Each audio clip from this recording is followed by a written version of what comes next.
خپل میړه سره میاوله شپه ډېره خوندوره وه. ډېره جالبه وه.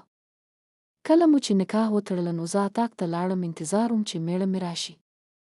ډېر انتظار مې وکړو. خو اخر کوټې ته راغلو. سلام یې واچاو. نږدې راغلو. خبرې را سره شروع کړې، ډېرې د مینې او محبت کیسې را سره وکړې. په مخ یې لار راتېر کړو. په ځانه کې یې ونیوم. ما چې رانه واخیسته. ډېره یې ماچ کړم. اخر یې سینو کې ونیوام. په سینو کې ټینګه کړم.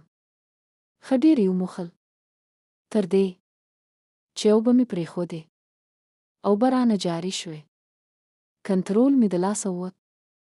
اخر یې راته ویل چې خپله. زه ډېره شرمېدم، د خبره مې وانه اورېده. بیا یې راته ویل چې سمله خو ما نه منه. ټینګار یې وکړ. ما نه منه. اخر یې په دغه شي کې ونیوم.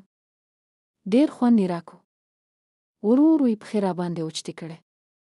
شا یې راته ښکاره کړو. خپل شا یې ورو ورو داخل کړو. وینه راباندې راغله. ډېر درد یې کولو. خو خوند یې هم